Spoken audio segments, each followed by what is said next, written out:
Ating po mga kasama, good morning po, good morning, good morning, good morning. Hallelujah. Welcome, welcome to the Life Giver Church. Welcome po, hallelujah, hallelujah. Amen. Salamat po sa ating worship team for leading us in our praise and worship. Hallelujah. So blessed to be together once again. Hallelujah. Celebrating the goodness, the faithfulness, the grace and the love of our Father.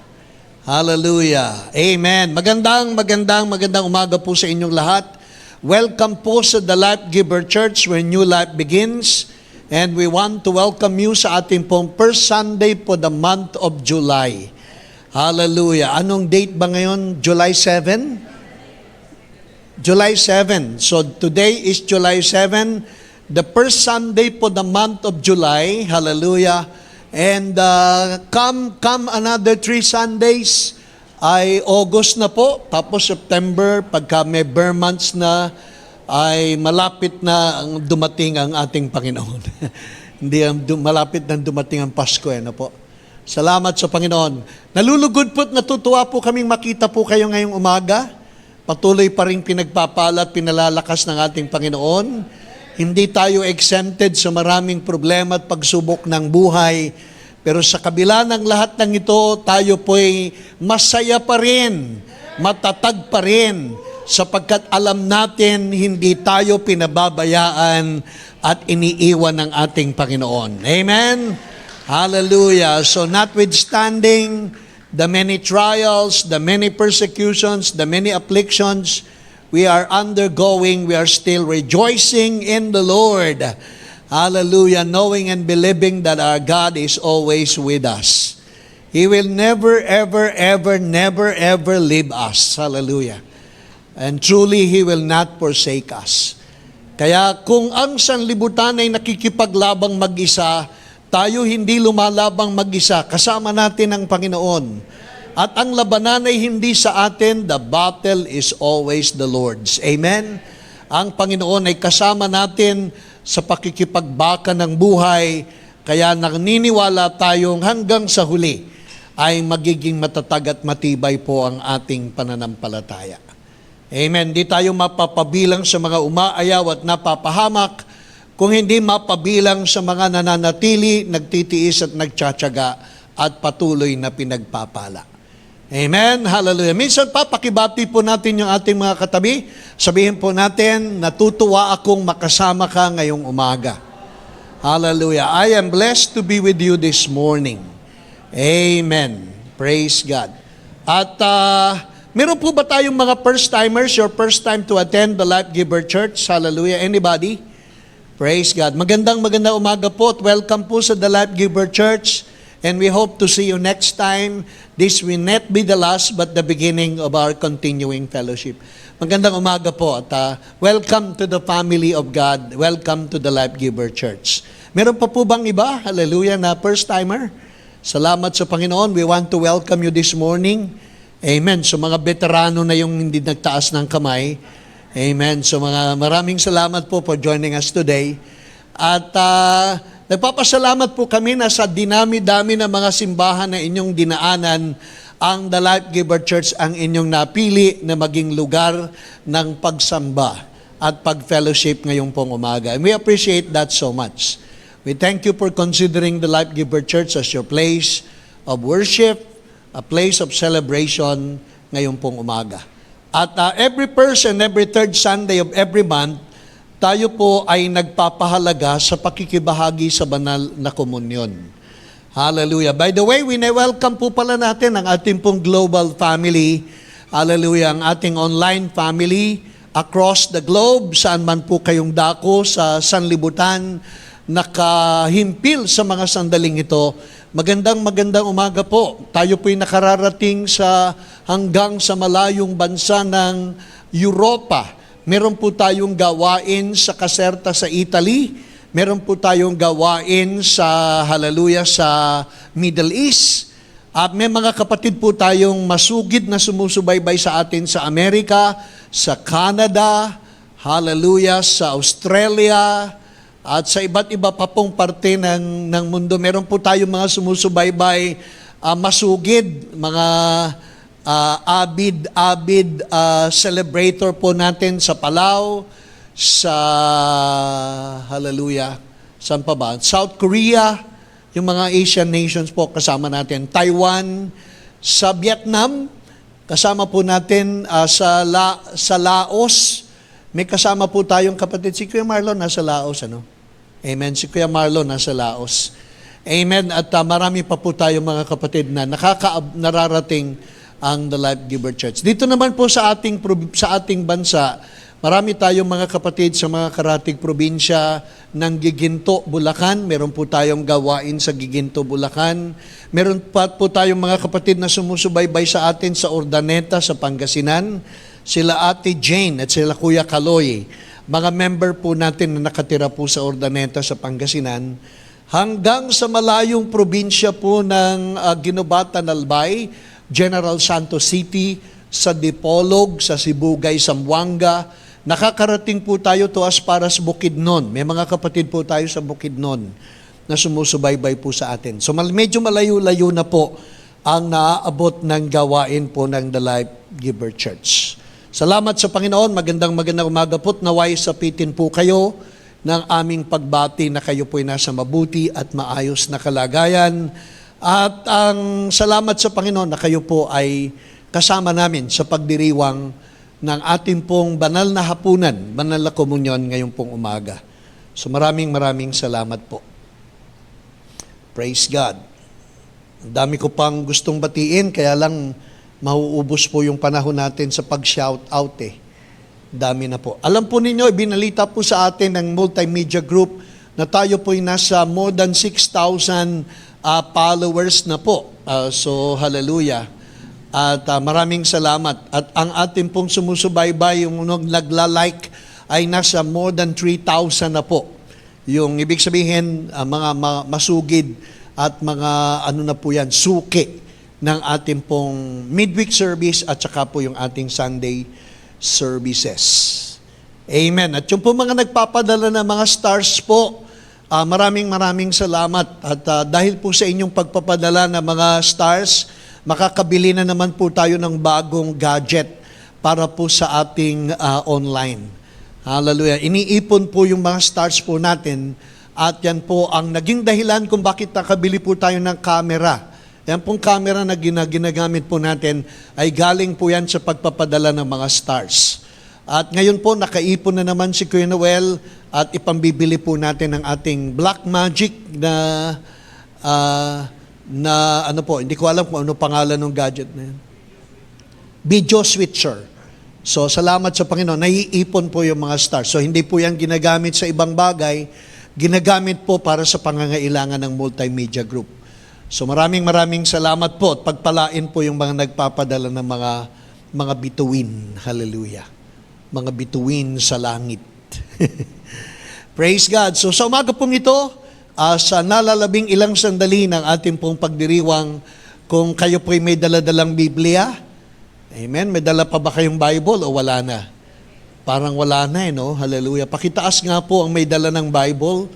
Amen. Praise God. So salamat sa 2.5 na may dalang Bible. Amen. So maraming salamat sa may mga dala ng Biblia. Kasi yung mga Bible natin, nakadala-dala na natin sa ating cellphone. No po? Nasa gadgets na po natin . Kaya anyway, wala namang problema po dyan. It really doesn't matter. Praise God. So as long as tayo po'y nag-aaral ng banal na kasulatan sa ating mga personal na tahanan. Amen. So kung meron po kayong dalang Biblia with you o may dalang gadgets with you, iPad, iPhone, smartphone, ano man po ang inyong dala, buksan po natin ang ating mga Biblia sa sulat ni Apostol Pablo sa mga taga-Roma, Kabanatang 1, babasahin po natin ang talatang 16, talatang 17. At sa pamamagitan po ng ating pong pagbasa, ay pag-usapan po natin ang mensahe ng Panginoon.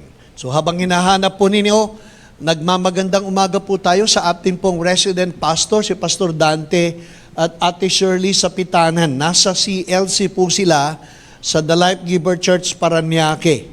At si Pastor Dante naman po mag-a-administer ng Holy Communion.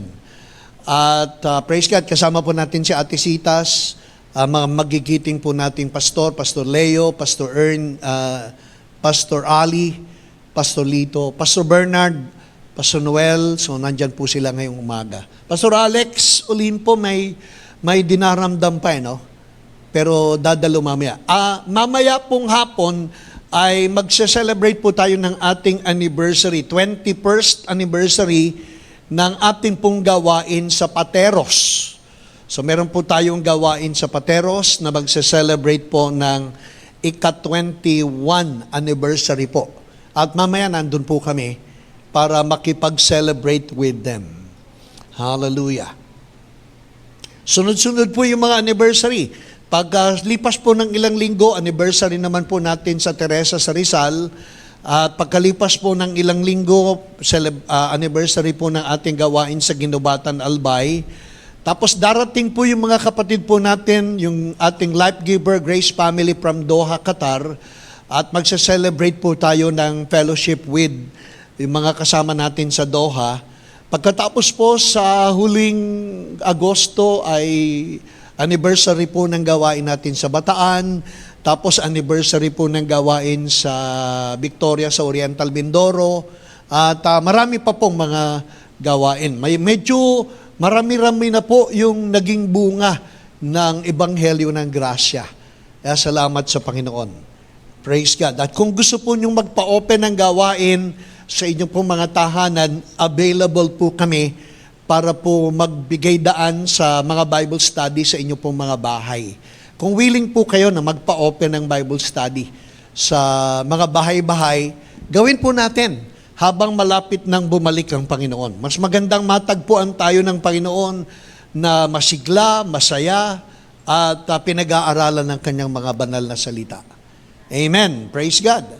Kasi malapit na po na dumating ang ating Panginoon, kitang-kita na sa mga palatandaan sa kalawakan, mga palatandaan sa karagatan, mga palatandaan sa kapaligiran. Ito lang kahapon ay binalita po na sumabog na naman ang isang bulkan sa Italy.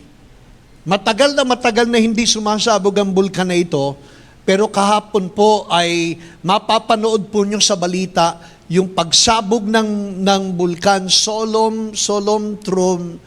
hindi ko matandaan yung pangalan parang ganun po, letter S ang simula ng pangalan ng bulkan, pumutok kahapon sa tagal ng panahon na hindi sumasabog. At ipinakita po yung pagdaloy ng laba sa karagatan. Kaya ngayon po pinangangambahan doon. May red alert na po daw kahapon sa dakong ito ng Italy. At may mga alert pa rin po sa Canlaon, sa Taal, hallelujah, so marami na pong bulkan ang nagigising. At ito po'y palatandaan na malapit nang bumalik ang Panginoon. Magiging frequent at ibig sabihin dadalas at magigising ang maraming mga bulkan at dadalas ang mga lindol.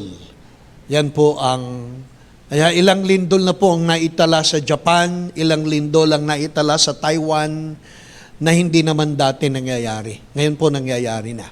Sa Amerika, daan-daang earthquakes ang naitatala na sinasabi po nagiging parang madalas ang paggalaw ng lupa sa Amerika.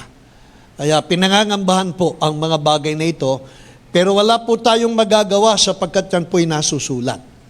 Maraming alingaw-ngaw ng digmaan at katulad po may yung ibinalita ng ating Senadora Amy Marcos ay siniseryoso po ngayon ng ating Armed Forces of the Philippines na may nakaambang 25 hypersonic missile ang China na nakaabang at nakatutok sa Pilipinas. 25 istasyon ng mahahalagang strategic stations in the Philippines ay nakaamba ang 25 hypersonic missile. Hindi po supersonic. Ang Amerika, may supersonic missile. Ang China may hypersonic. Ibig sabihin, wala daw pong abilidad ang kahit anong interceptor na i-intercept ang hypersonic missile na ngayon po ay nakaabang, naka-aim sa 25 strategic stations ng ating bansa. At kahit daw magpadala ang Israel, magpadala ang Amerika ng interceptor, bago dumating ang interceptor ay nakasabog na sa mga mahalagang installations po ng ating bansa. Kaya siniseryoso po ngayon, kahapon ibinalita, na siniseryoso po ni General Browner at ng Armed Forces of the Philippines ang balitang ito, na sa isang iglap, maaaring mawala sa mapa ang Pilipinas. Kaya yan po ay siniseryoso. Praise God. Pero hindi naman gagawin ng China yan. Ako naniniwala. Kasi kasama natin si Pastor Jason K. Kaya baka makaligtas ang The Life Giver Church. Amen. So yan po, hindi po biro yung balita na yan. At alam po ninyo ang pambubuling ginagawa ng China sa Pilipinas. At hindi po, yung provocation po ng China sa Philippines ay para patigilin na ang Amerika sa pakikialam sa ating bansa. Hindi binubuli ng China ang Philippines dahil sa Philippines, no. It's because of the United States of America. Kaya po, hallelujah, mag-fasten our seatbelt. We never know. Baka isang panahon, hindi na tayo magkita-kita. At tayo po'y magkita-kita na lang sa rapture of the church. Amen? Hindi po biro yan. Mga alingaw-ngaw po yan ng balita, ng masamang balita. Mga alingaw-ngaw at balita ng mga digmaan ng kaharian sa kapwa kaharian, mga bansa laban sa mga bansa. Ang tinitiyak po, ang Taiwan ay lulusubin ng China. So naganap na po ang labanan ng Ukraine at Russia, nakahula po yan. Magaganap na po, nagaganap na ang labanan ng Iran at ang Israel, at ang susunod ay digmaan ng China at ng Taiwan. At ang digmaan ng China at Taiwan, kasali ang Pilipinas. Sa ayaw natin at sa gusto, laging kasali ang Philippines. Sapagkat ang Philippines po ay napaka-strategic ng ating lokasyon, tayo po ang daanan ng mga maglalakbay sa karagatan patungo sa mga bansa na maglalaban-laban. Kaya po salamat sa Panginoon at tayo po ay nasa ilalim ng pag-iingat ng Panginoon at hindi tayo pababayaan ng Diyos na makapangyarihan sa lahat. Amen? Praise God. Yung palakpak natin parang ganun po. Palakpakan natin ang Panginoon. Amen. Glory be to God. Kaya ano po ang ibig sabihin? Ang ibig sabihin, kung pinaglalaroan nyo pa yung inyong pananampalataya, hindi nyo na dapat paglaruan. Kung tayo po ay pabanjing-banjing at wishy-washy pa sa ating pananampalataya, maniwala kayo, wala tayong maaasahan maliban sa Panginoon. Wala tayong pwedeng pagtiwalaan at paglagakan ng ating magiging kinabukasan maliban sa Panginoon at maliban sa Kanyang mga banal na salita. Kaya kung tayo po ay nagpapagewang-gewang pa sa ating pagtitiwala, pinaglalaruan pa natin ang ating pagka-born again, hindi na napapanahon. Sapagkat seryoso po ang mga nangyayari at nagaganap sa ating kapaligiran. Hindi na po ito biro. Kaya nga pinadadali ng Panginoon ang panahon sapagkat kung hindi niya padadaliin at paiiksiin ang panahon, baka wala nang matira sa atin. Kaya kung mapapansin ninyo, kalilinggo pa lang, Lunes na. Kalulunis pa lang, linggo na naman. Bakit po? Sapagkat ang Diyos ang may kagagawan na pinaiiksi ang ating panahon. Sapagkat kung hindi pa iiksiin at magtatagal pa, maraming hindi na makatatagal sa mga pagsubok na darating. Kaya po, we have to be strong in our faith. We have to be strong in the Lord. Amen? Because this is not a time to be so wishy-washy and hallelujah, make a joke out of our faith. Maniwala kayo, ito na po ang panahon Kung merong pinangakuang makasusumpong at makararanas nung napakadelikadong panahon, tayo na po. This is our perilous times na po ang tawag ng Panginoon, perilous times. Isang panahong napakadelikado. Apo, kaya manonood kayo sa TV, wala na kayong marinig na mabuting balita. Siguro, magandang balita na narinig ko kahapon ay pararamihin na raw ang 29 pesos na bigas.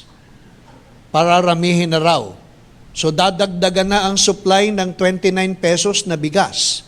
Dadamihan na raw ang kadiwa centers para mas marami na. Kaya lang, ang pwede lang maka-avail at qualified na makabili ng 29 pesos, yung mga single parent, yung mga senior, yung mga PWD, hindi pa all. Kaya narinig ko dun sa balita, may ini-interview, sana all. Sana all. So sana raw ay makabili ang lahat, hindi lang yung pili na mga kababayan ang makabili ng 29 pesos. At yun naman daw 29 pesos na nabibiling bigas ay katumbas nung nabibiling 52 at 55 pesos ang quality. Kaya hindi katulad nung NFA nung nakaraan na napakamura nga pero parang pagkain na lang ng baboy pag isinaing mo. Yung isinasaing mo pa lang, naaamoy mo na yung masangsang na amoy nung mababang halaga. Ngayon daw po yung 29 pesos katumbas ng 52 at 55 pesos ang quality. Pag-pray natin na hallelujah, dumami yung para makabili na tayo ng, ibis na 1 kilo, makabili tayo ng 2 kilo sa 50 pesos na meron tayo. Amen po. Praise God. So parang yan po yung mga current issues na kinakaharap natin. So punta na po tayo sa Romans 1:16 at 17.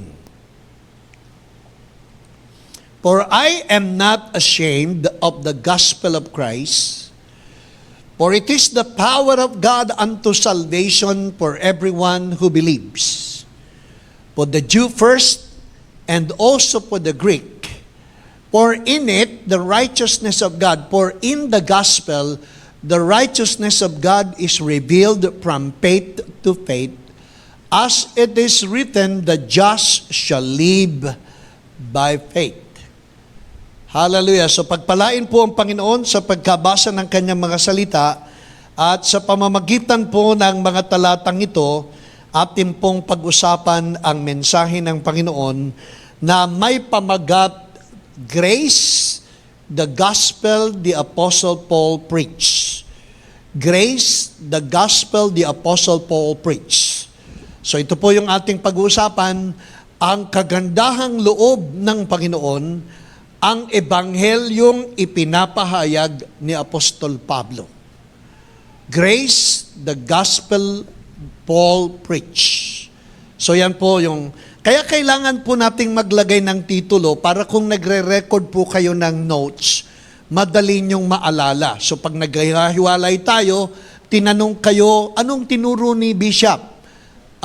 Alam na ninyo. So ang sasabihin ninyo, ang tinuro ni Bishop may pamagat na grace, ang kagandahang loob, ang itinuturo at ang ipinapahayag ni Apostol Pablo. Amen. So yan po yung ating pag-uusapan. At hango sa pamagat na ito, atin pong i-build up yung mensahe hanggang makarating tayo sa ating Holy Communion. Amen. So are you all ready? All set? Para po sa pakikinig sa salita ng Panginoon. Ang prayer ko po, buksan ng Panginoon ang ating kaisipan, ang ating puso, upang makita po natin ang kagandahan ng kanyang mga banal na salita. Yan po ang panalangin ni Haring David. Sabi sa Psalms 119 verse 18, hallelujah, ang sabi po, open the eyes of our heart that we may behold the beauty of your instructions. Buksan mo ang paningin ng aming mga puso upang matunghayan namin ang kagandahan ng iyong mga banal na salita. So balik po tayo doon sa ating talata. Ang sabi ni Apostol Pablo, hindi ko ikinahihiya. Hallelujah. Basahin natin sa Tagalog. Hindi ko ikinahihiya ang magandang balita. Sapagkat ang magandang balita ang kapangyarihan ng Diyos para sa kaligtasan ng bawat sumasampalataya. So yan pong sinasabi ni Apostol Pablo, hindi ko ikinahihiya ang magandang balita. Sapagkat ito ang kapangyarihan ng Diyos para sa kaligtasan ng bawat sumasampalataya. Una sa mga Hudyo, gayon din naman sa mga Griego.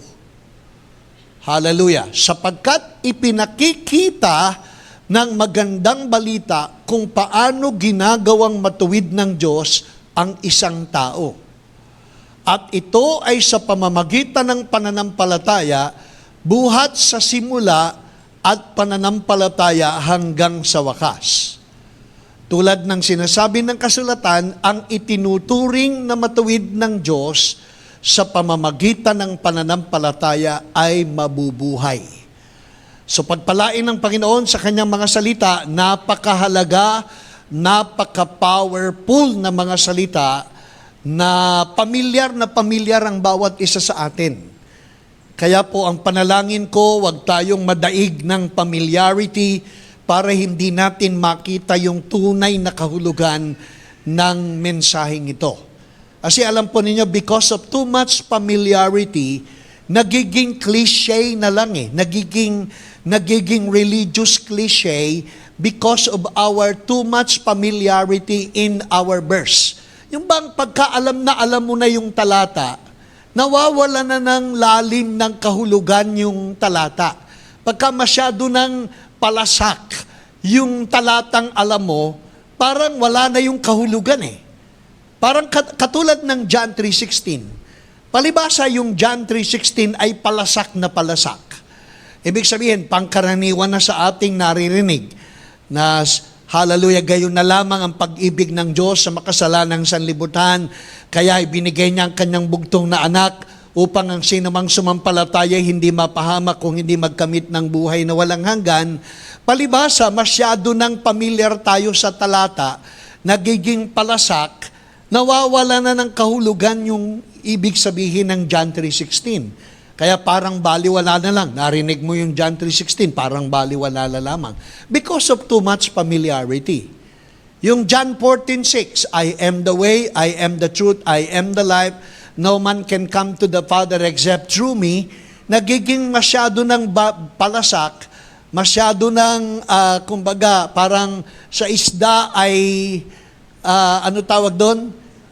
Bilasana, hindi na nakukuha yung kahulugan, hindi na masyadong meaningful yung mga talata. Parang itong talatang ito, itong Romans 1:16, palasak at bilasa.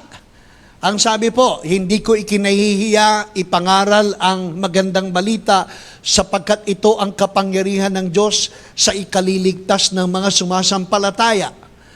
Ang magandang balita ang nagpapaalala at nagpapahayag na tayo ay pinapaging matuwid, tayong mga sumasampalataya. At ang sabi ng kasulatan, ang sinumang sumasampalataya ay nararapat na ang sinumang pinapaging matuwid ay nararapat mamuhay sa pananampalataya. Masyadong pamilyar, masyadong palasak, masyadong bilasang talata, kaya hindi natin nauunawaan, nagiging religious cliche.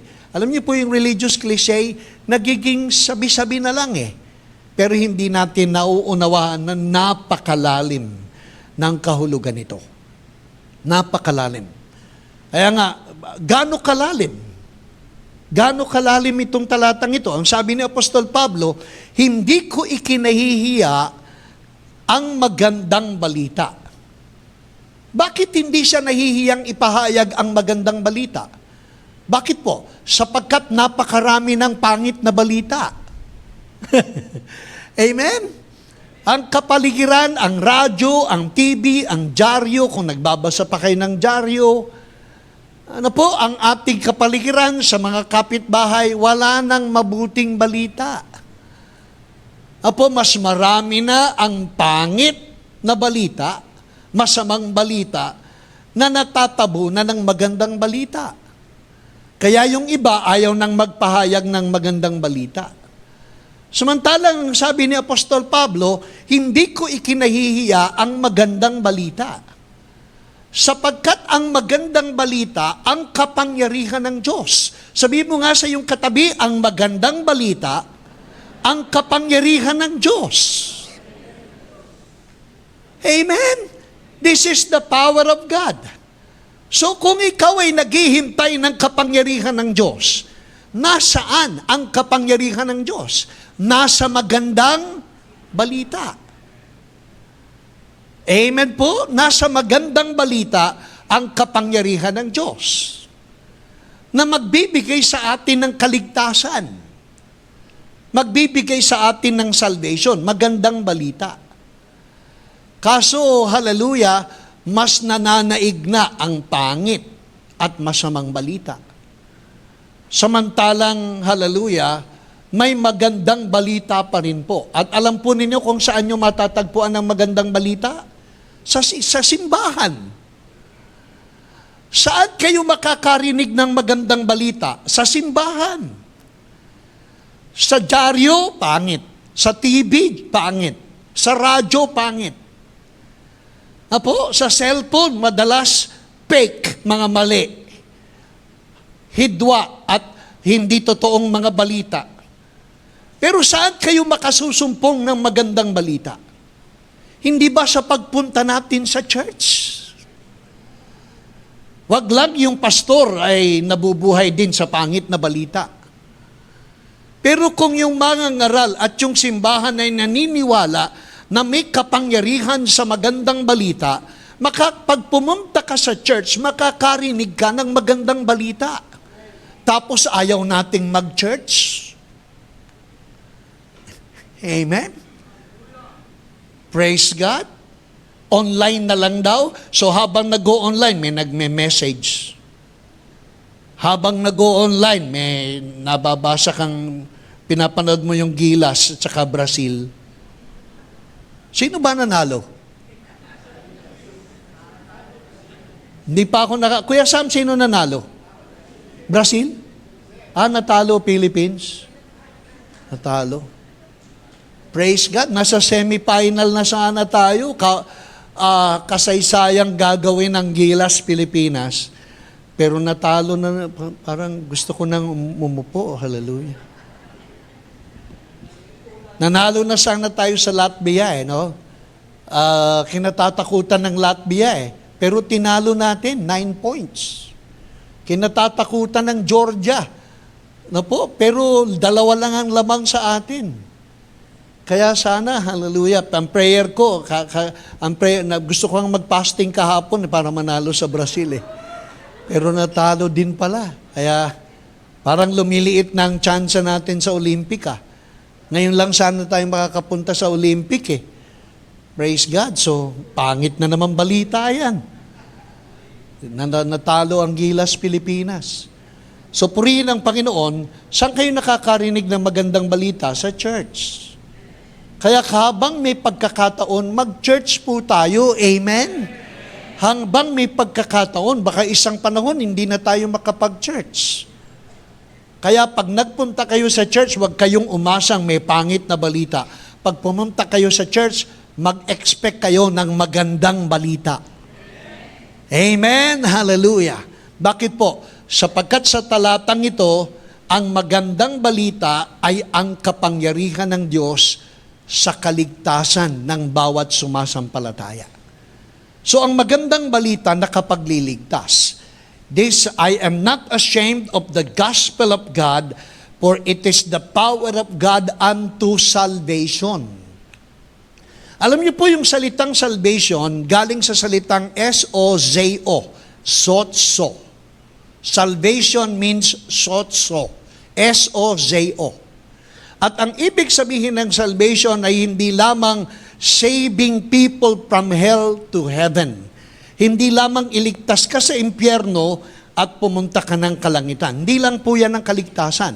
Ang kaligtasan ay nangangahulugan ng kagalingan ng iyong karamdaman, pag-iingat sa gitna ng kapahamakan, kalusugan sa iyong nangihinang pangangatawan, pagpapala ng maayos at masaganang kabuhayan, lahat po na yan, kapayapaan, kagalakan, katagumpayan, lahat ng yan ay nakapaloob sa salitang salvation. So kaya pag nakarinig kayo ng salitang salvation o kaligtasan, ang salitang salvation ay kinapalolooban ng iba't ibang benepisyo at pagpapala dahil sa tinapos na gawa ng ating Panginoong Hesus. Sabi nga, iyan po ay all-inclusive package of all the benefits, hallelujah, of the finished work of Jesus.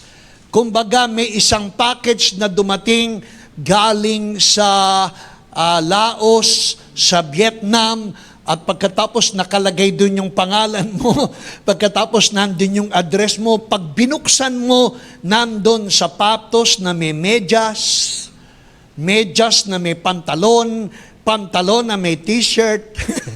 Tapos, pag binuksan mo pa, may karne norte, may sardinas, may spam, tapos meron pang harina, tapos may spaghetti sauce, tapos hallelujah, may sili, may kangkong, may pechay. So, nandun na lahat sa package. Ibig sabihin, pag ang pangalan ng package, salvation, pag binuksan mo, ang laman ay lahat ng biyayang binayaran ni Jesus sa krus ng Kalbaryo. Yun yung salvation. Kaya, sino yung nagbibigay ng salvation? Nagpapaalam na meron kang salvation. The power of God to salvation is the gospel. Sabihin nyo nga, gospel. I am not ashamed of the gospel. So pag-usapan po natin yung gospel. Ano ba yung gospel? Yung gospel po, sa Tagalog ay magandang balita. Magandang balita, gospel. So tignan natin yung kasaysayan ng salitang gospel. Sa iba, ito, kaya hindi ikinahihiya ni Pablo yung magandang balita o gospel, kasi ikinahihiyang ituro yan sa panahon niya eh. Listen to me please. Sa panahon ni Apostol Pablo, kahit yung mga alagad parang nag-aatubili na ibahagi ang gospel. Kasi ang ibig sabihin po ng gospel during the time of the Apostle Paul is too good to be true news. Too good to be true news. Sabihin nyo nga, too good to be true news. Yan po yung gospel during the time of the Apostle Paul. Ang understanding ng mga Hudyo at ng mga Gentiles, ang gospel, ang ibig sabihin ay nearly too good to be true news. Tagalogin nyo nga yung too good to be true news. Sobrang gandang balita na parang hindi na totoo na balita. Yan po yung ipsineshare ni Apostol Pablo. Sobrang ganda na balita na halos hindi mo na mapaniwala ang totoong balita. At yan ay ginagamit ng mga scammer. Ang mga scammer, babalitaan ka ng too good to be true na deal. Di ba? Too good to be true na mga deal. Mag-invest ka lang ng 100,000. Kinabukasan, 200,000 na. Mag-invest ka lang ng ganitong halaga, sa isang buwan, kikita ka na ng limpak na yan. Nasa lapi.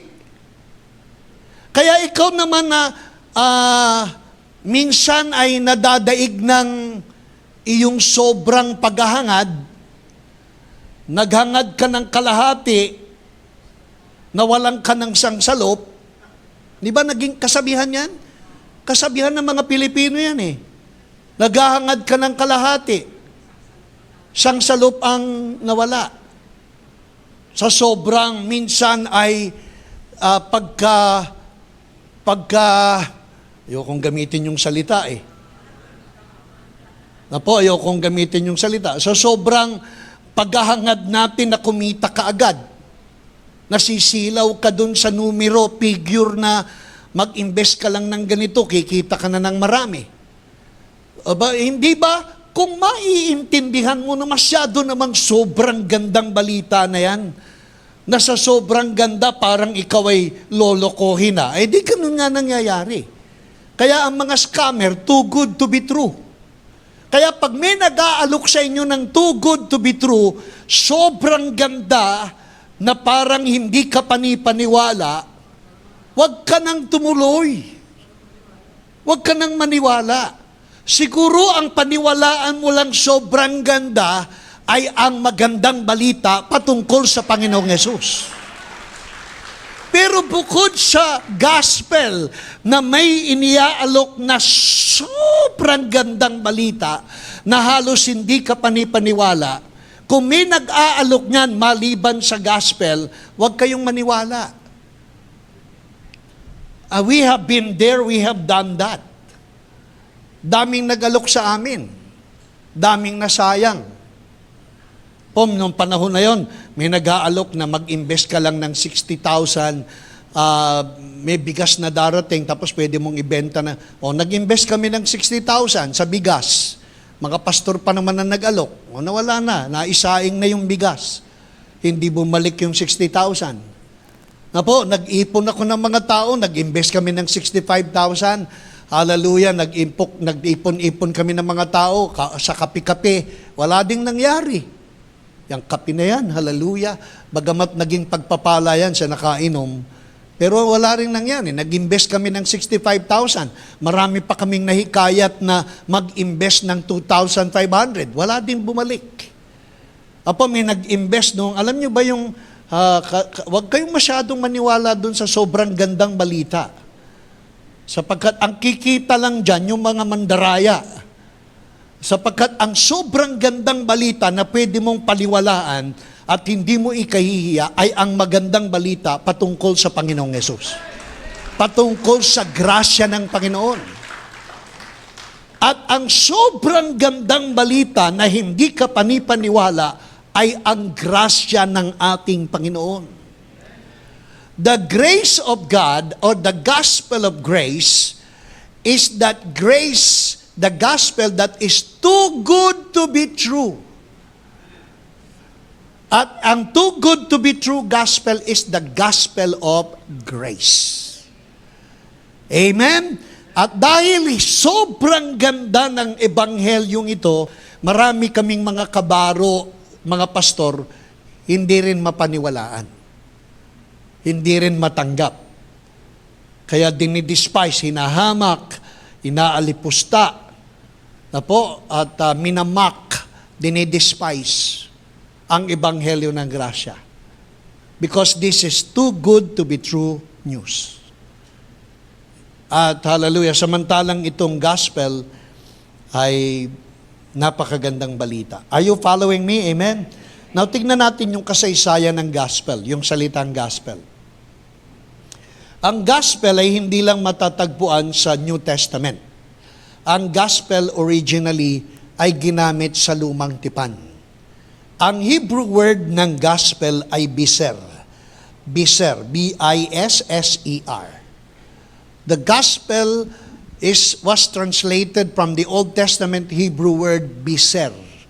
At ang ibig sabihin po ng biser, hallelujah, biser.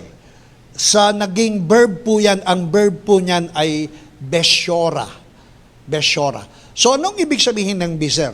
Ang ibig sabihin ng biser is, hallelujah, a national news or a royal announcement. A national news or a royal announcement. Tawag po dyan nila sa national news at royal announcement in the Hebrew ay gospel. So halimbawa, i-announce na si Haring David ay mananatili sa kanyang luklukan bilang hari. ia-anunsyo po yan, ang tawag po dyan, gospel.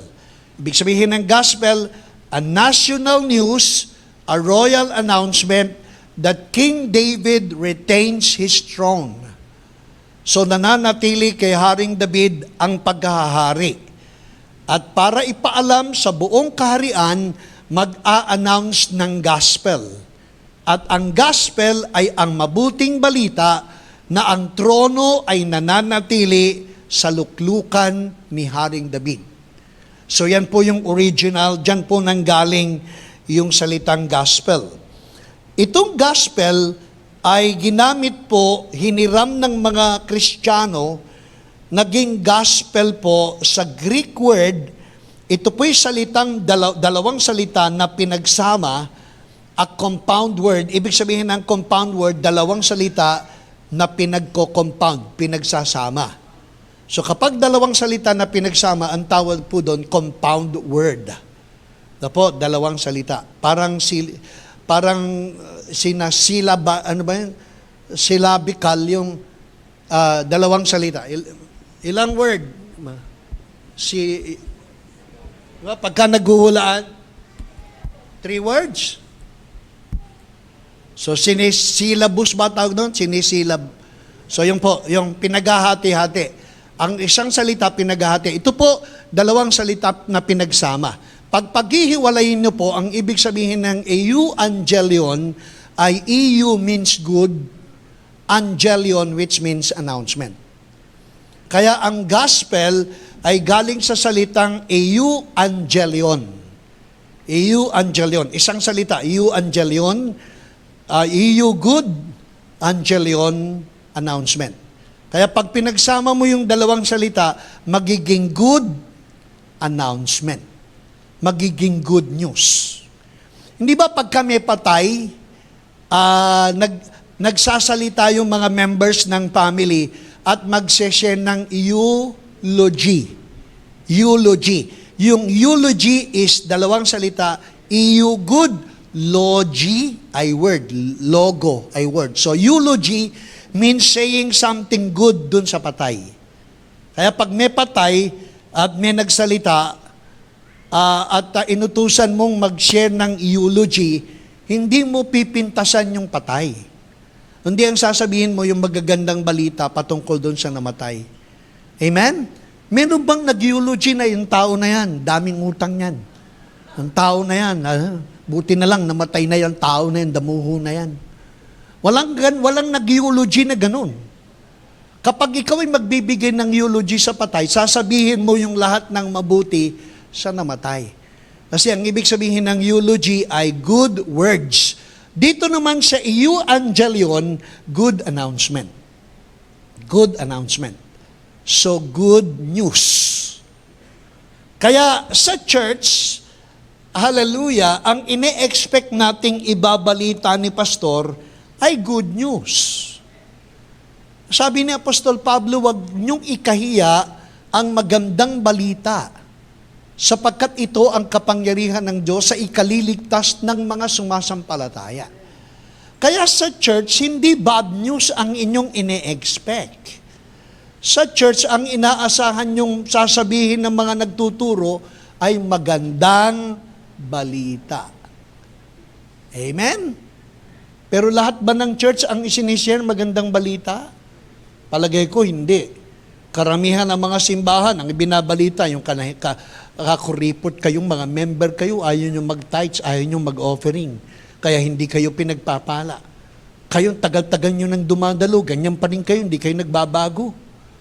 Apo, kaya hindi kayo pinagpapala, nabubuhay kayo sa kasinungalingan, sa pagbabalat kayo.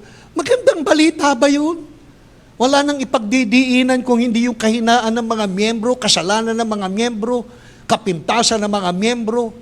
Wala kayong maririnig sa church kung hindi yung mga magandang balita nga, mga achievements, mga acquisition ng church. Pero hindi po yan ang magandang balita. Ang magandang balita ay patungkol sa Panginoong Jesus. Patungkol sa, hallelujah. So pagpatuloy po natin, euangelion is an announcement that something has already happened. So ang gospel ay magandang balita ng mga pangyayaring naganap na. Kaya ang Panginoong Yesus, nang utusan niya ang kanyang mga alagad na, hallelujah, you go into all the world and preach the gospel to all the nations of the earth, ang inaasahan ng Panginoong ibabalita ng mga alagad ay ang pagtatagumpay ng ating Panginoong Yesus. Historically, balik tayo sa kasaysayan. Ang euangelion ay ginagamit po to announce, hallelujah, nasaan na ba yun? Euangelion originally was a military word. So ang gospel, which is euangelion in the Greek, ay originally a military word. At ang ibig sabihin po ng gospel as reference to military word, it was a word that announced or pronounced the victory by winning a war. So ito po'y ginagamit para sa mga general at para sa kaharian at hari na nagtatagumpay. Kaya originally, ang salitang gospel ay ginagamit ng mga sundalo para ipahayag ang magandang balita na ang general ay nagtagumpay. Ibabalita na ang hari at ang kaharian ay nagtagumpay. Yan po yung original na ibig sabihin ng gospel. Ang hari, ang kaharian, at ang general ay nagtagumpay sa digmaan. Amen? Hallelujah. So yan po yung original na pinaghanguan ng salitang gospel. Kaya nang si Jesus ay mag-utos sa mga alagad, ipahayag nyo ang magandang balita sa lahat ng mga bansa, inaasahan ni Jesus na ang mga alagad niya ibabahagi na si Jesus ay nagtagumpay na. Sabihin nyo nga, nagtagumpay na bilang hari ng mga hari at Panginoon ng mga Panginoon. Hello, amen, hallelujah. So yan po ang ibig sabihin ng gospel. It means the king has won. Hallelujah. So tell them, and they knew only one king, at yung one king is Jesus. Sabi sa 1 Timothy 6:15, si Jesus Christ ang potentate. Potentate, ibig sabihin, the only ruler and sovereign God. He is the King of Kings, and He is the Lord of Lords. So pag sinabing gospel, ibabahagi ninyo ang magandang balita na ang Panginoon ng mga Panginoon, ang hari ng mga hari, ang pinakamakapangyarihan sa lahat ay nagtagumpay na. So yan po ang magandang balita. Yan po ang gospel. Pakisabi mo nga sa iyong katabi, hallelujah, ang gospel ay pagbabahagi ng magandang balita na si Jesus, ang hari ng mga hari, ang Panginoon ng mga Panginoon, ang makapangyarihan sa lahat, ay nagtagumpay na. So yan po ang gospel. Yan po ang magandang balita. Amen? So yan po yung magandang balita. Ang gospel po ay balitang nangyari na. Ang gospel ay hindi balitang mangyayari pa lang. Kaya ang magandang balita, ang good news na isinishare namin sa simbahang ito ay mga balitang nangyari na. Hindi mangyayari pa lang. Amen po? May mga bagay na mangyayari pa lang sa hinaharap, pero kahit mangyayari pa lang ay naihanda na. Amen po? Mangyayari pa lang pero na-i-prepare na. Katulad po yung inyong salvation, yung pagpunta nyo sa langit, mangyayari pa lang yan pag kayo ay namatay na. Pero yung kaligtasan ninyo ay naihanda na. Wala ka pa sa langit, para ka nang nakatira sa langit, sapagkat yung kaligtasan mo ay nasa iyo na. Amen po. Yung kalangitan, pwedeng nangyayari na ngayon sa buhay na meron tayo ngayon. Bagamat yung katuparan magaganap pa lang sa hinaharap. Pero ang magandang balita ay mga pangyayaring naganap na. At ang magandang balita, ang hari ng mga hari, ang Panginoon ng mga Panginoon, the only potentate, ruler and sovereign God, ay nagtagumpay na. Sabihin nyo nga, nagtagumpay na ang Panginoong Yesus. Hindi magtatagumpay pa lang. Nagtagumpay na po. So magandang balita, nagtagumpay na ba ang hari ng mga hari? Amen. Yan ba'y magandang balita? Amen. Hallelujah. Kaya ang good news ay balitang nangyari na. Amen.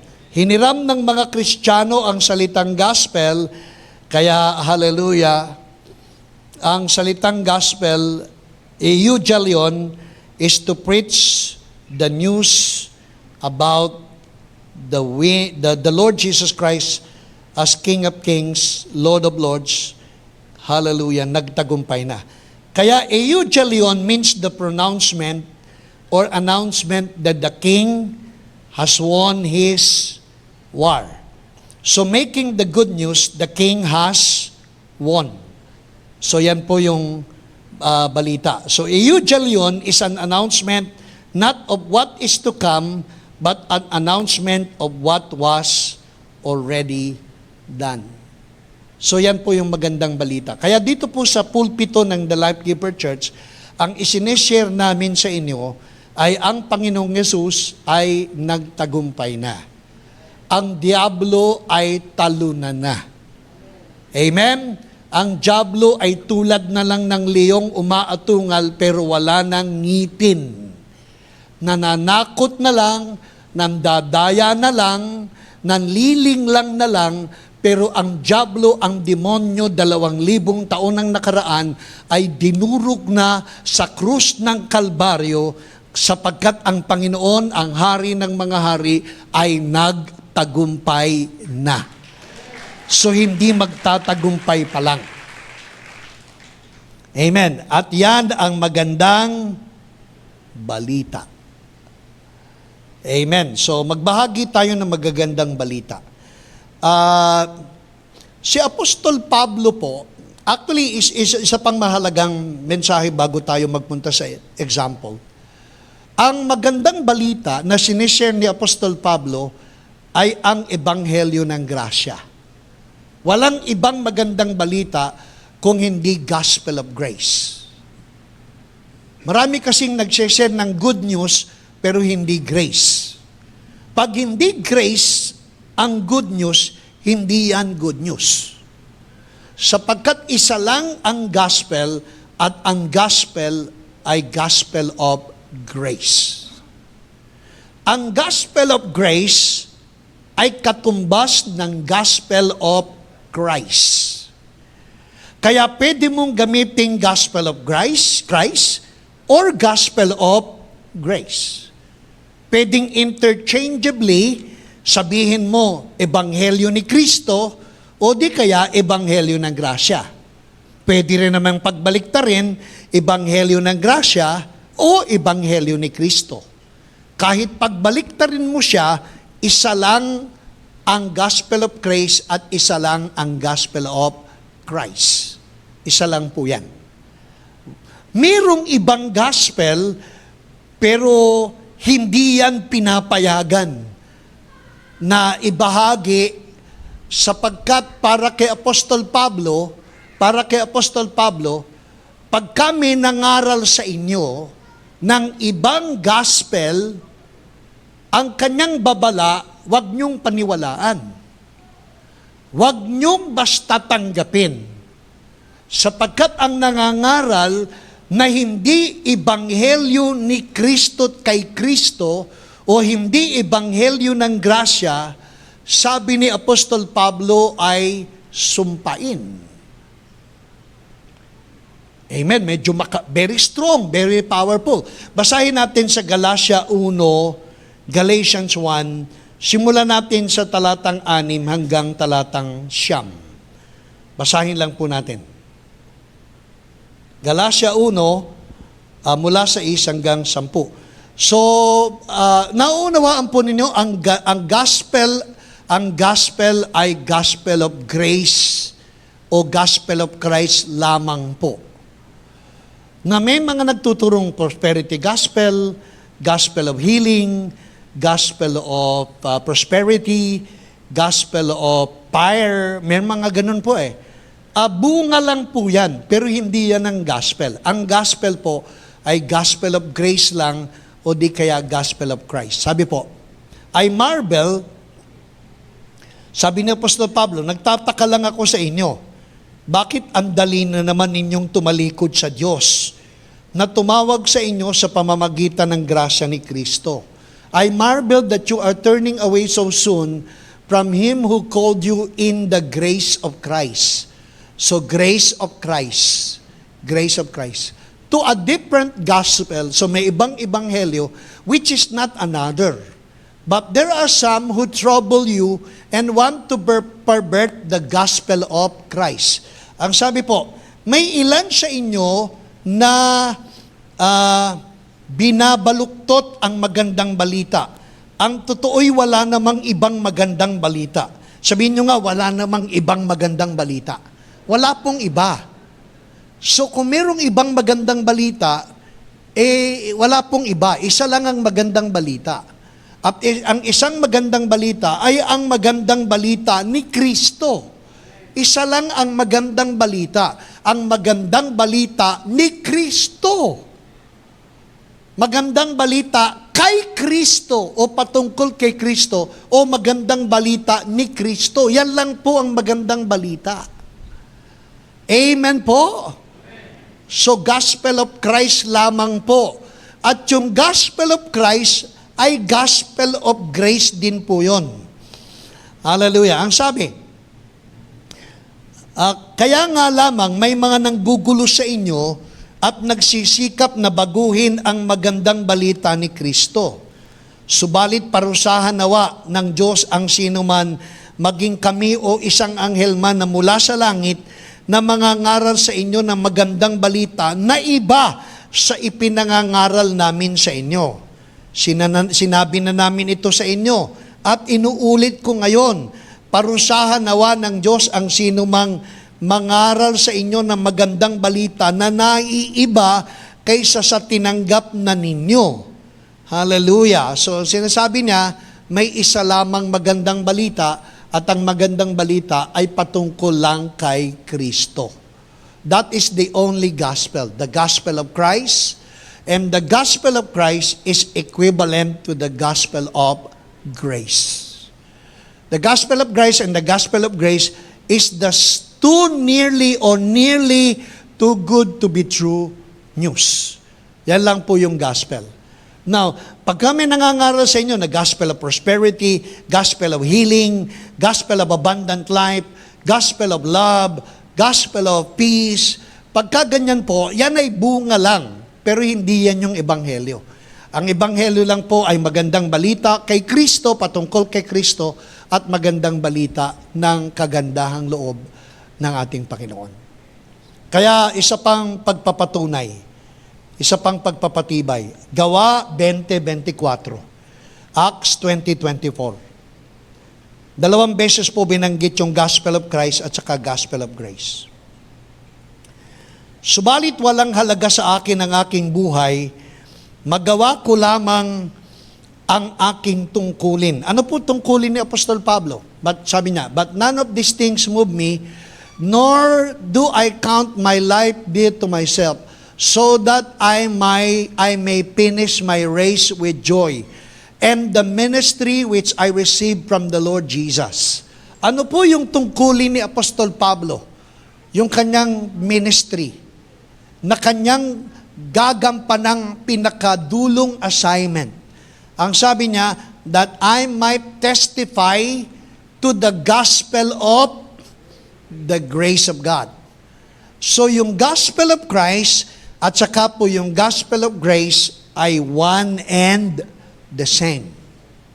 Yun lang po yung ebanghelyo. Basahin ko sa Tagalog. Ang sabi po, subalit walang halaga sa akin ang aking buhay, magawa ko lamang ang aking tungkulin. Sabi Apostol Pablo po nagsasalita, matapos ko lamang ang gawaing ibinigay sa akin ng Panginoong Hesus. So hindi mahalaga kay Apostol Pablo kung siya man ay pugutan na ng ulo at matapos na ang kanyang buhay, basta magampanan niya ang kanyang tungkuling iniatang ng Panginoon sa kanya, at ang tungkuling ito ay ang pagpapahayag ng magandang balita.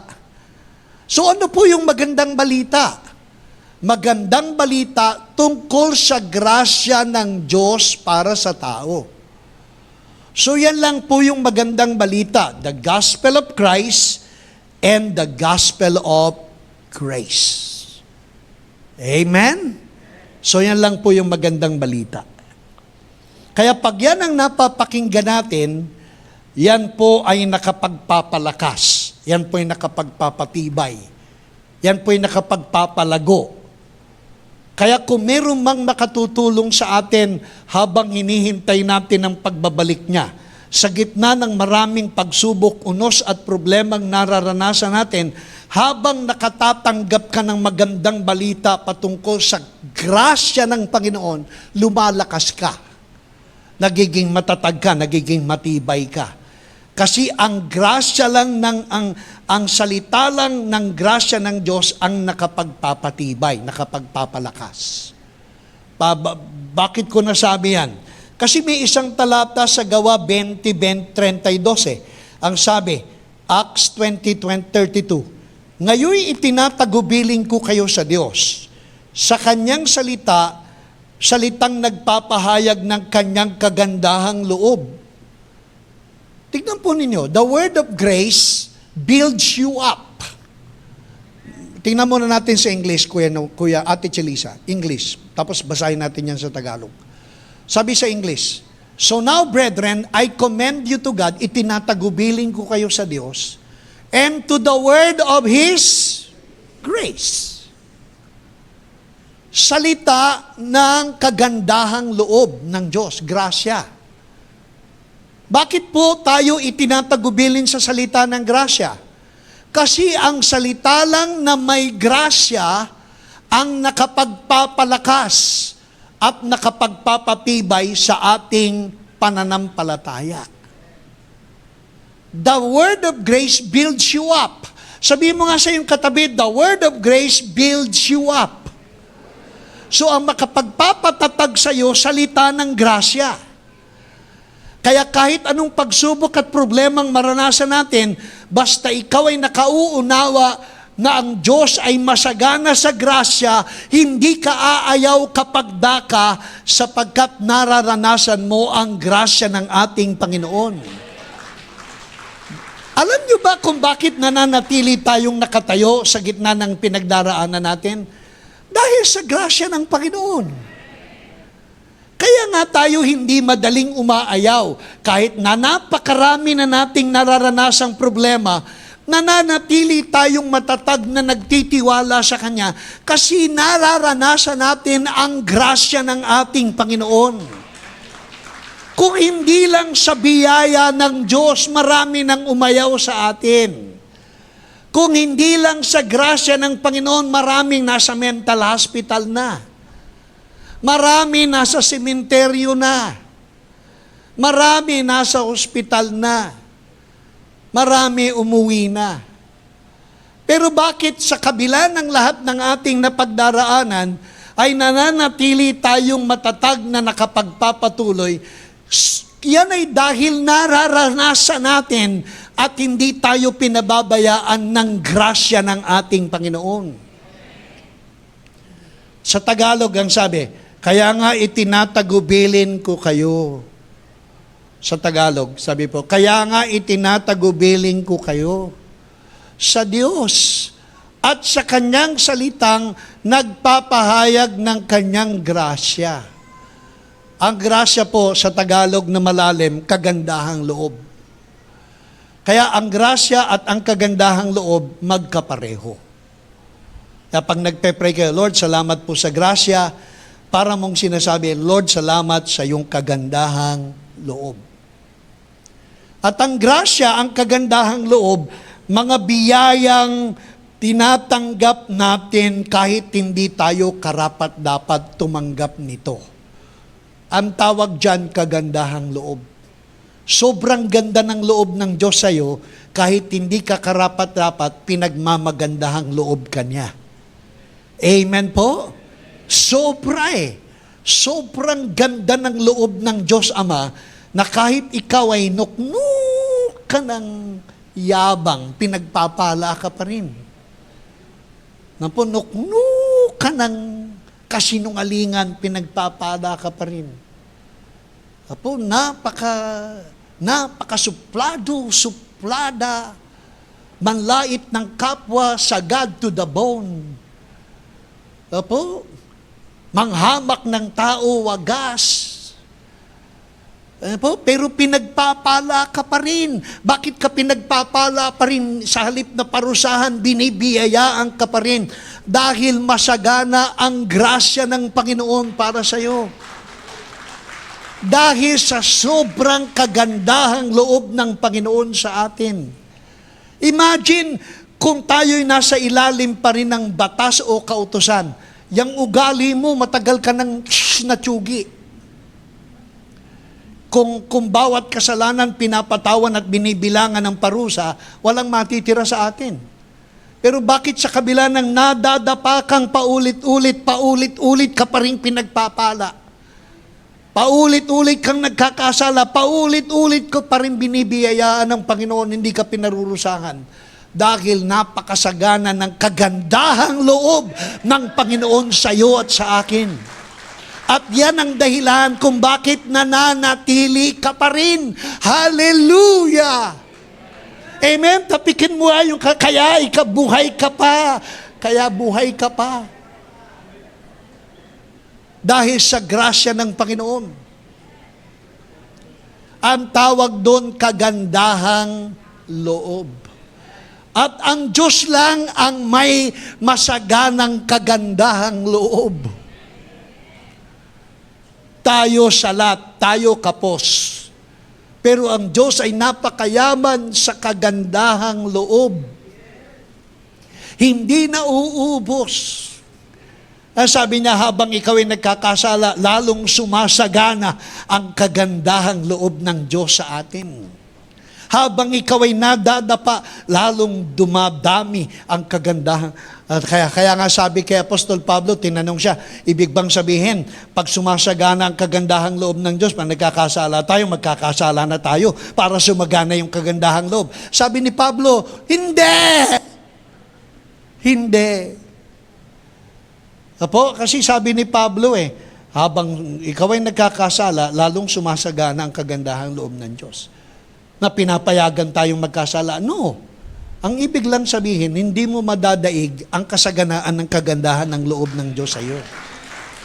Hindi mo at walang kasalanang dadaig sa grasya ng Panginoon. Amen! Yun lang ang ibig sabihin. Pero bigyan ka ng layang magkasala. Hindi.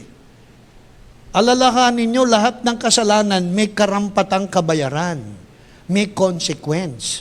Kaya hindi tayo nagtuturo ng license to sin. Hindi namin kayo nililisensyahang magkasala. Kasi bawat pagkakasala, may kabayaran. Dito sa lupa, bagamat hindi ka na pagbabayarin ng Diyos sa langit, pagbabayaran mo dito sa lupa, ang mga kasalanan gagawin mo. Kaya hindi namin kayo pinapayagang magkasala. Pero malaya kayong magkasala. Amen? Malaya kayo, hallelujah. Naku, narinig namin kay Bishop, malaya daw kami magkasala. Ibig sabihin, hallelujah, hindi namin kayo pinagbabawalan. Pero alalahanin niyo, lahat ng kasalanan may kabayaran. Kaya hindi namin kayo hallelujah, sinasabi at pinapayagan. Pero, nasa sa inyo, subukan nyo, hallelujah. Subukan nyo. Amen. Kung hindi pag sinubukan nyo, saka nyo malalaman, may bayad pala ang kasalanan. May bayad pala ang pagkakasala. Sa Diyos, hindi ka na pagbabayarin. Good news yan eh. Andiyan pa po ba kayo? Amen. So yan po yung gospel. Hallelujah. Ano po yung gospel of grace? Gospel of Christ. Ano po yung gospel of Christ? Gospel of grace. Yung gospel of Christ at saka yung gospel of grace, ano po tawag doon? Evangelion. Hallelujah, the good news. The only good news. Hallelujah, the power of God unto salvation to them who believe. Amen. That's the gospel. Now, tignan po natin si Apostol Pablo, tapos magsa-summarize na po ako. Magko-close na po ako para sa ating communion. Example lang ng good news ni Apostol Pablo. Acts chapter 13, verse 38 at saka po 39, hanggang sa sumusunod. Acts chapter 13.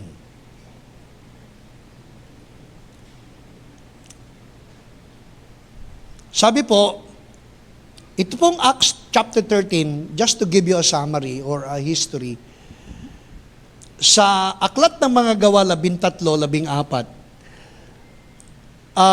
ito po yung pangyayaring si Apostol Pablo at saka po si Barnabas ay ikinomisyon ng mga alagad, ng mga disciples, pinatungan ng kamay, pinagdasal, at sila ay pinahayo. So, inatasan si Pablo at si Barnabas, na sila'y pinapayagan ng mga alagad, Pedro, Juan, Santiago, na sila ay pwede nang maghumayo upang ibalita ang magandang balita ng grasya. So, pinag-pray po sila. Nang sila'y humayo, nagpunta sila sa iba't ibang bayan. Nang makarating sila sa bayan ng Antioquia, dito po sa lugar na ito, isinyer nila ang mabuting balita. Nag-share sila ng mabuting balita. Tingnan nga natin, hallelujah, Acts chapter 13.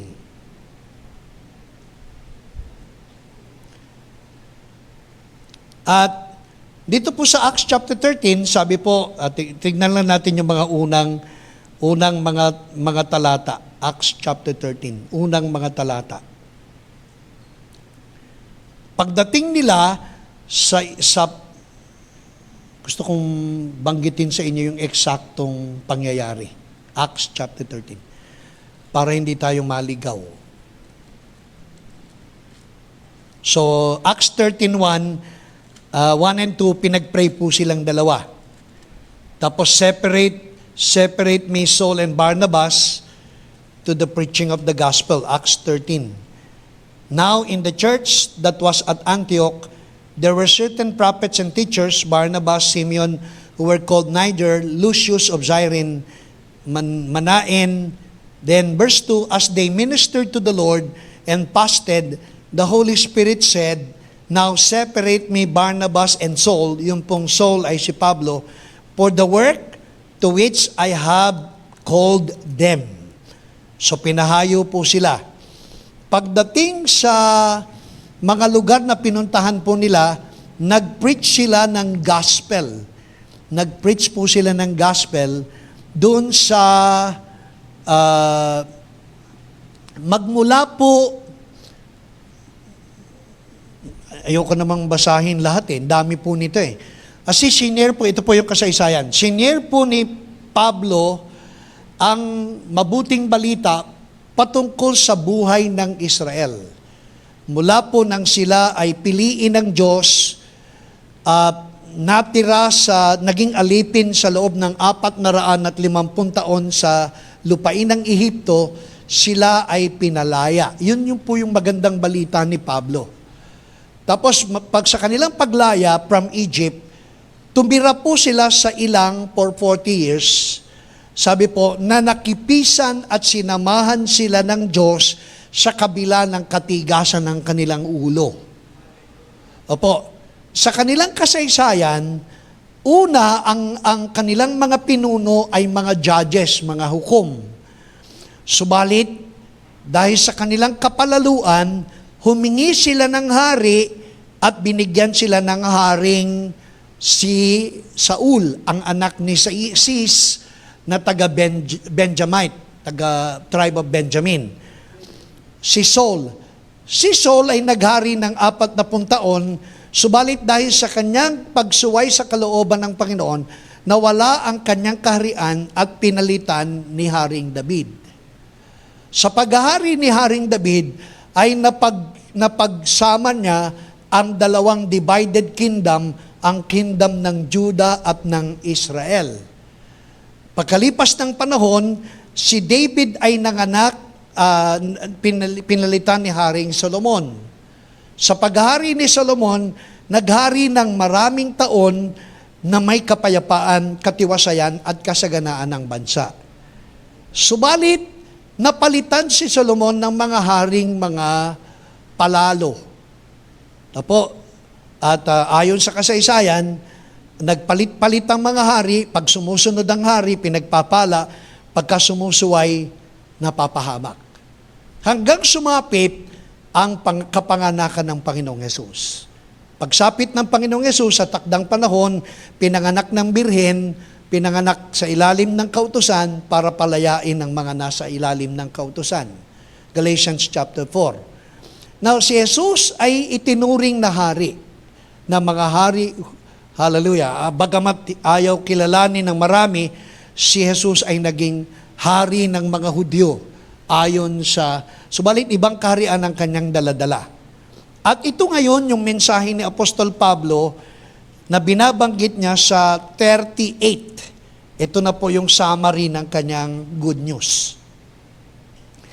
Actually, magmula doon sa verse 29, now when they had fulfilled all that was written concerning Jesus, they took him down from the tree and laid him in a tomb, but God raised him from the dead. So kasaysayan ni Jesus, nabuhay siyang magmuli, 30. Na 31, he was seen for many days by those who came with him from Galilee to Jerusalem. So si Pablo po, parang si Pablo po, ngayon ako, nagpipreach sa inyo. So ang pinagpipreachan niya, mga Hudyo at mga Hentil, mga Gentiles. So dalawa po yung grupo ng tao na kanyang pinagpapahayagan ng magandang balita. Mga Hudyo na karamihan ay hindi naniniwala at mga Hentil na ang karamihan ay naniniwala. Dalawang grupo ng tao. Halimbawa, ito yung mga Hudyo, ito yung mga Hentil. So dito siya nangangaral. Tapos habang nangangaral siya, nagpunta na siya dun sa kasaysayan ng Panginoon. Si Pablo po nagpipreach. So sinabi ni Pablo, pinapatay niyo siya, kayong mga Hudyo. Subalit, sa pagkalipas ng 3 araw, siya ay binuhay na magmuli ng Panginoong Diyos. Yan ang sabi ni Apostol Pablo. Hindi nauunawa ng marami, pero yan ang sineshare niya. Pagkatapos ang sabi niya, verse 33, God has fulfilled this for us, their children, in that He raised up Jesus, as it is also written in the second Psalm, you are my son. So, yun po yung kwento ni Pablo. Pagdating sa 35, therefore he who says in another Psalm, hallelujah, tapos pagdating sa verse 38, ito na po, therefore, so conclusion ng kanyang good news. Example lang po ng good news ni Apostol Pablo. Wala pong na-record eh. Ito po documented. Documented preaching ni Apostol Pablo. Listen to me please. Hallelujah. Kung hindi man kayo masyadong interesado, pero ito po ang preaching ni Apostol Pablo. Bandang huli, sa dakong huli ng kanyang preaching. Sabi niya, therefore, let it be known to you, brethren, that through this man, sino yung man? Jesus, is preached to you the forgiveness of sins. So magandang balita. And by Him, everyone who believes is justified from all things from which you could not be justified by the law of Moses. Good news na po ito, gospel na po. Sineshare ni Apostol Pablo. Ano po yung good news? Ang good news na sinasabi ni Apostol Pablo, sa pamamagitan ni Jesus, ang lahat ng kasalanan natin ay napatawad na. Basahin nga natin sa Tagalog, Kuya Noel. Hallelujah. Sa Tagalog. Sa pamamagitan ni Jesus, gospel po ito, magandang balita. Lahat ng sumasampalataya sa Kanya ay pinapatawad na. Sa lahat ng pagkakasala, hindi na ipatawad sa inyo sa pamamagitan ng kautusan ni Moses. So this is the gospel of grace. This is the gospel of Christ. At ang magandang balita, sa pamamagitan ni Jesus na inyong ipinapako, nilibing at nabuhay na magmuli, sa pamamagitan ni Jesus, ibinabalita ko sa inyong lahat na pinatawad na ang lahat ng inyong mga kasalanan, hindi napatawad ng inyong pagtupad sa pangrelihiyong kautusan ni Moses. Isn't that too good to be true good news? Lahat ng kasalanan natin ay napatawad na. Hindi kaunti, hindi ilan, kung hindi lahat ng pagkakasalang hindi napatawad ng relihiyon at ng batas ng pangrelihiyon ay napatawad ng ating Panginoong Hesus. Amen. Good news po yan. Salvation po yan. Yan po example lang ng good news. Example po ng good news. Pagkatapos sa 39, ang sabi po sa 39, Tagalog din. At sa pamamagitan niya, lahat ng sumasampalataya, hallelujah, ay pinapatawad na sa lahat ng verse 39, 38 po yan eh. 39 na ba yan? Hallelujah. Parang iba yung sa... And by Him, everyone who believes is justified from all things from them. Amen. Hallelujah. Kaya ang sabi po doon sa 40 na pala, ang sabi sa 40, mag-ingat kayo kasi may mga ngaral na hindi pa. Mag-ingat kayo, may mga ngaral na hindi pa. Hindi magandang balita yon. Tapos ang sabi po sa 41, sinasabi kasi ng marami, behold you despisers, tingnan ninyo, kayong nangungutya sa Diyos, manggilalas kayo at mapapahamak, sapagkat isasagawa ko sa inyong kapanahunan ng isang bagay na hindi ninyo paniniwalaan kahit may magpaliwanag pa nito sa inyo. Tingnan po niyo ito. Itong talatang ito, sinasabi ni Apostol Pablo, sasapit ang panahon at ito na nga, katulad ng panahon ni Pablo, na kapag nag-share ng too good to be true news, dinidespise. They marveled. Bakit sila namamangha? Too good to be true eh. Sobrang gandang balita naman yan, na lahat ng kasalanan namin noon, ngayon, at kasalanan gagawin pa na napatawad na. Sobra namang ganda niyan. At dahil sobrang gandang balita na lahat ng kasalanan mo pinatawad na, kinukutya ng maraming mga ngaral. Kinukutya. Ako po kinukutya. At kilala ko po yung mga kumukutya sa akin. Kapag ipinapangaral ko na mapalad ang mga taong pinatawad na ng Panginoon sa kanyang mga kasalanan. Pag ipinapangaral ko na mapalad ang mga taong hindi na pagbabayari ng Panginoon sa kanilang mga kasalanan, kinukutya po ako. Parang si Pablo, kinukutya at nanggigilalas sa sobrang ganda ng balita na hindi nila mapaniwalaan. Because the grace of God, the gospel of grace, is too good to be true that you will marvel and you will even despise.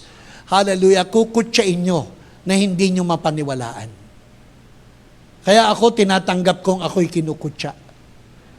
Sapagkat ang ating ipinapangaral, sapat ang isang sakripisyong ginawa ni Jesus sa krus ng Kalbaryo, sapat ang kanyang dugo na ibinuhos sa krus ng Kalbaryo para mapatawad ang lahat ng kasalanan mo ngayon at kasalanang mangyayari pa. Once and for all. Once and for all. Sapat ang dugo niya. May iba pa pang dugo na makapagbabayad ng kasalanan natin?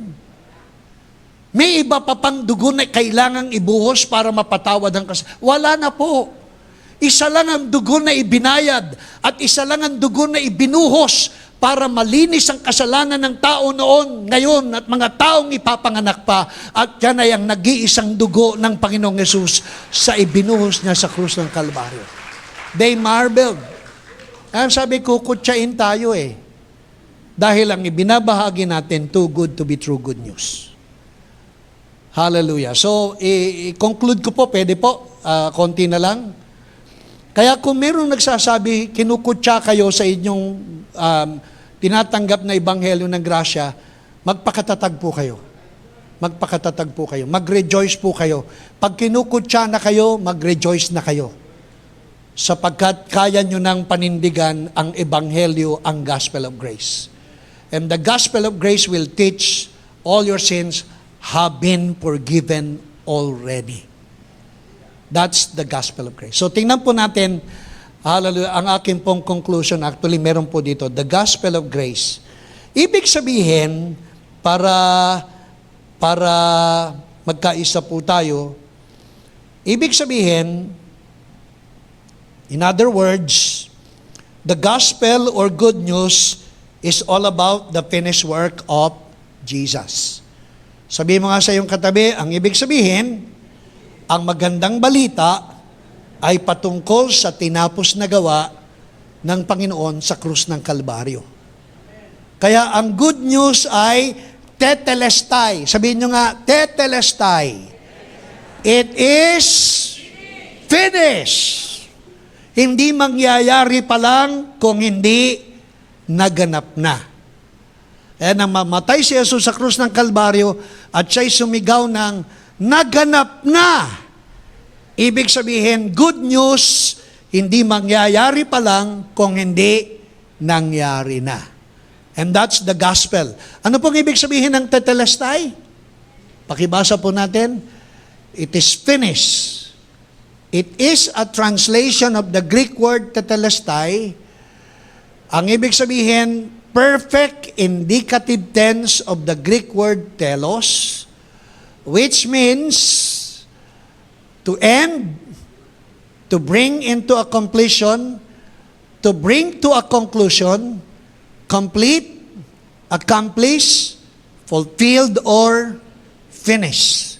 Pagpatuloy po natin, susunod na, tetelestai is in the perfect tense, Greek verb, which means this is a past, completed act with present results and permanent effects. Hallelujah!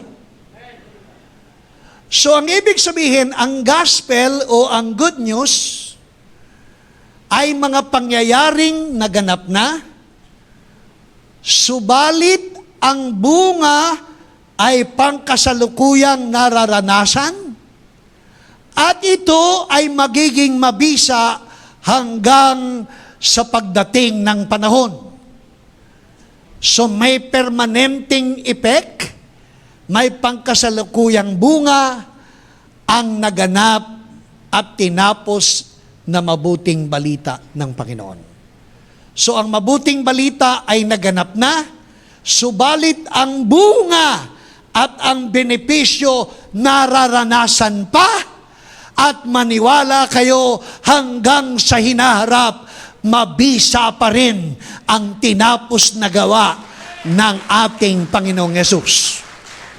Sabihin nga ninyo, ang tinapos na gawa ni Jesus, ang mabuting balita, ay naganap na, may benepisyo ngayon, at ang bisa ay sa magpakailan, kailan paman.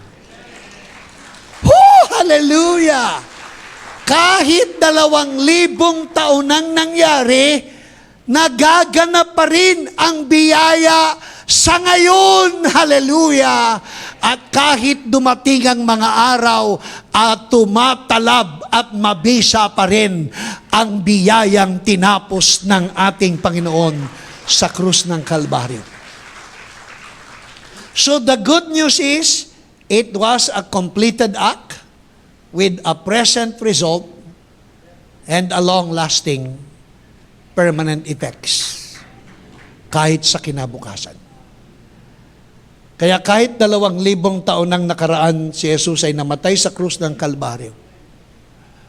Ang dugo na dumadaloy at dumaloy sa Kanya at dumanak sa Kanya na nagpatawad ng kasalanan ay mabisa pa rin hanggang sa mga sandaling ito.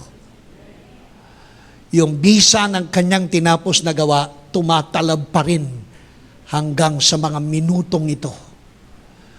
At hanggang sa kinabukasan, hindi mababawasan ang bisa at kapangyarihan ng Kanyang mabuting ginawa sa krus ng Kalbaryo. Ano po ang ibig sabihin ng hallelujah, ng tetelestai? Yung mabuting balita. Number 1, ano ba yung significance? Number 1, significance of the praise, it is finished. Good news. Jesus had finished the work the Father had sent Him to do. So tinapos ni Jesus, wala nang tatapos pa. Kaya yung Jesus na pinaniniwalaan natin, tinapos na. Yung Jesus na kilala ng iba, nagtatrabaho pa. Pero yung Jesus na kilala natin, nakaupo na sa kanang luklukan ng Ama. Sapagkat tinapos na ang iniatang na tungkulin ng Ama para sa Kanya. Amen? Hallelujah. One writer has noted that when a servant was sent into a mission, then later returned to his master, he would say, Tetelestai, I have done exactly what you requested. The mission is now accomplished. So ang good news, the mission has already been accomplished. May gagawin ka pa? May idaragdag ka pa? Wala na. Sapagkat ang assignment ay ginampanan, tinapos na ng ating Panginoon. It's good news, amen? Good news, hallelujah, Jesus plus nothing. Yung iba, Jesus plus you do something. Tayo po, Jesus plus nothing. Why? Because it's accomplished. Number two, when Jesus said it is finished, He was declaring the end of sacrifice because the ultimate sacrifice have been finally made. So hindi na tayo magpipinitensya. Hindi ka na magsasakripisyo. Tinapos na ang paghahandog sapagkat isang paghahandog ni Jesus ay sapat para sa lahat at sapat para sa lahat ng panahon. So hindi mo na kailangan magsakripisyo para mapatawad ang kasalanan mo. Hindi mo kailangan magpenitensya at sugatan ng iyong sarili para mapatawad ka. Hindi mo kailangan lumuhod na panalangin ng paluhod mula hanggang ang dambana. Hindi mo kailangan magmakaawang patawarin ka sapagkat ang sakripisyo ni Jesus, isang beses lang para sa lahat ay sapat para sa ating lahat. Amen. So, the good news is, no more sacrifice. The good news, no more sacrifice. Sabi mga sa iyong katabi, ang mabuting balita, hindi mo na kailangan magsakripisyo.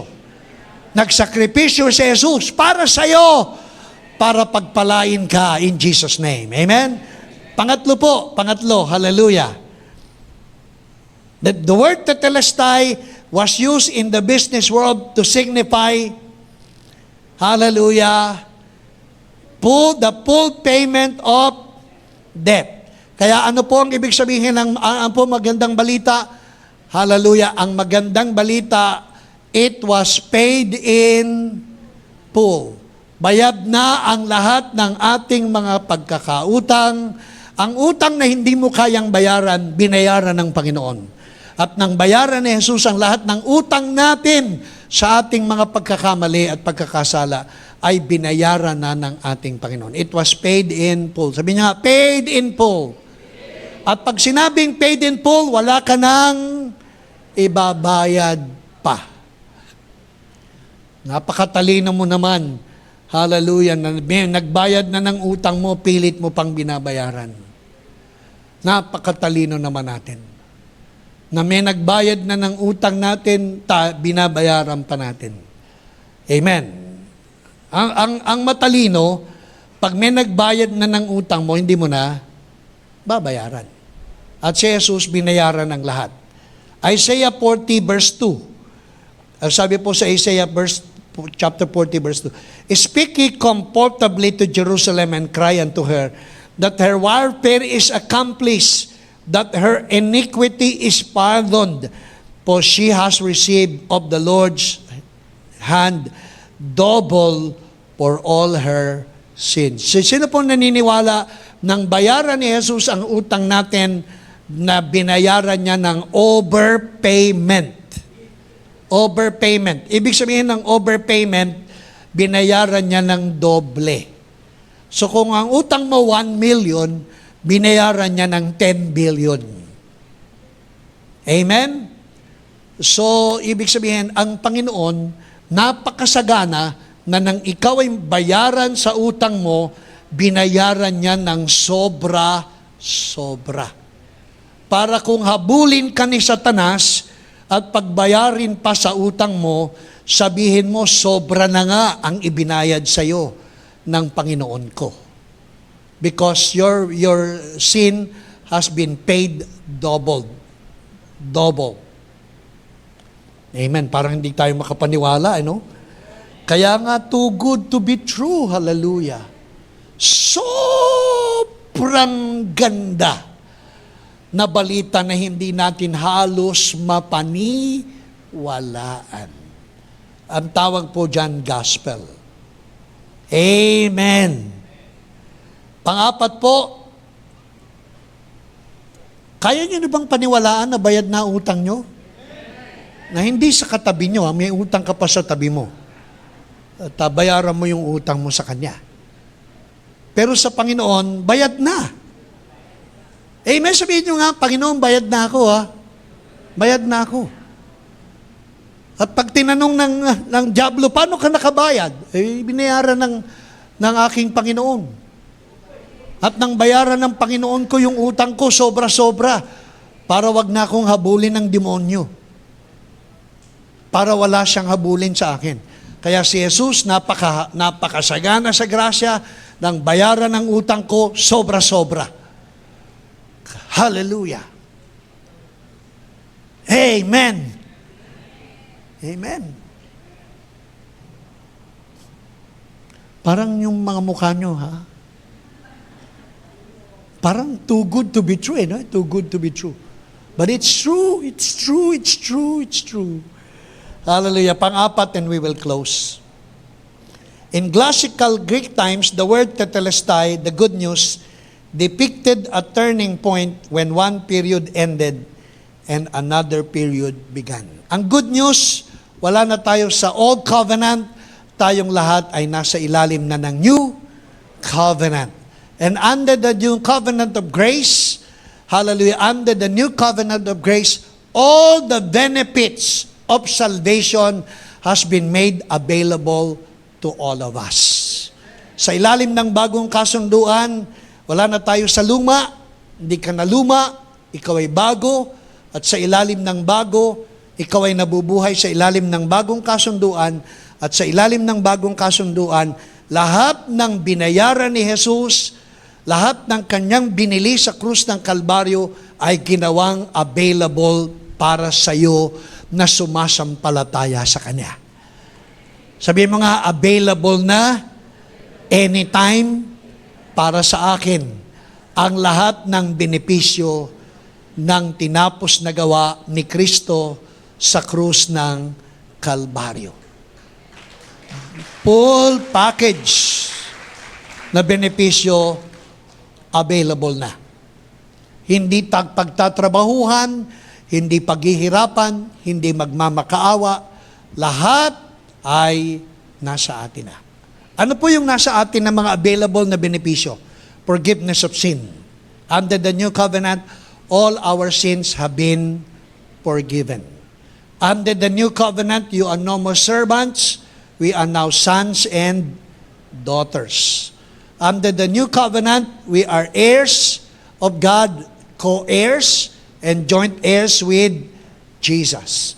Under the new covenant, as Jesus is holy, you are holy.